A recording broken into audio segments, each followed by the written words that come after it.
All right, top 10 worst anti-immigration, my top 10 worst anti-immigration actions in the Trump administration.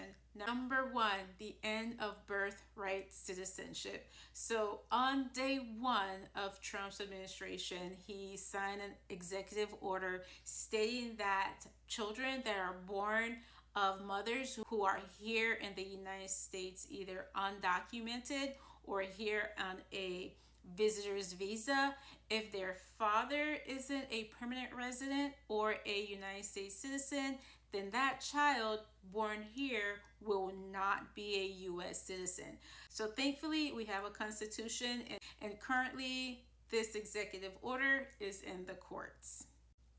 Number two, the indefinite suspension of the refugee resettlement program. The Trump administration suspended the entire refugee program just days after he took office indefinitely. Number three, the termination of the Humanitarian Parole program. So, just days after Trump became president, he dismantled that entire program. And this was a program that helped over 500,000 individuals seek protection here in the United States. The parole program was for people from Haiti, Cuba, Venezuela, and Nicaragua. So, ending this program ended the legal pathway that those individuals had to enter the United States. Number four, the expansion of expedited removal. This allowed the administration to fast track removals, deportation to apply to any undocumented immigrant anywhere in the U.S. that cannot prove that they've been inside of the U.S. more than 2 years.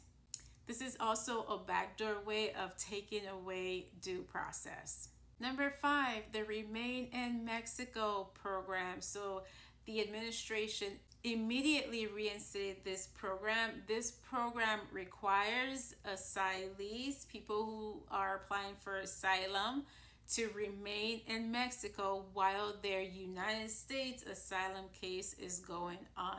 Before, people could apply for asylum, they would hear inside the United States for a decision, but now they have to remain in Mexico, where they are probably suffering a different type of persecution. Number six, the end of catch and release. So now this requires if an undocumented individual is detained, they will not be released in order to defend any type of relief that they may have, but they have to remain in custody and defend whatever relief they may have. And remember the expedited removal. If they've been here less than 2 years, they could get deported without even going in front of a judge to defend whatever relief that they may qualify for here. Number seven, defunding sanctuary cities or states. The Trump administration threatened to withhold any type of federal funding to any city or any state that chooses to protect immigrant families. Number eight, the public charge rule is back. This program makes it harder for immigrants that have used any type of government assistance or any type of government benefit. It makes it harder for them to get their green card. As a Haitian attorney myself, number nine, the quiet end of the family reunification program. I say quiet because the Trump administration have not come out to say that they're terminating the family reunification program. However, the only way a family member in Haiti or in whatever country could come into the United States from that program is by using the CBP application. The Trump administration have terminated the use of the CBP application. So there's no other way for them to travel into the United States, even if they do qualify for the family reunification program.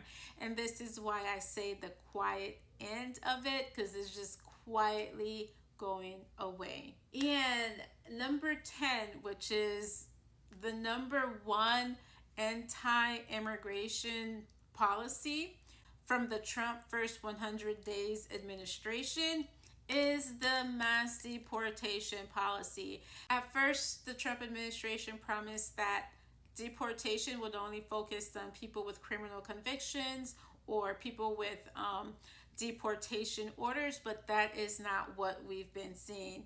We see arrests of not just criminals, but in some cases, permanent residents, and in rare cases, even United States citizens being targeted and being arrested, and individuals being deported without due process, meaning without going in front of a judge.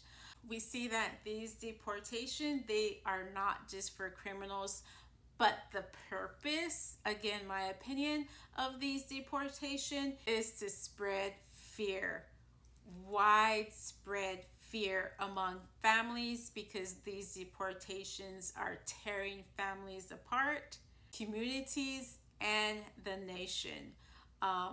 Anyways, those are my top 10 worst anti immigration policies in Trump's first 100 days.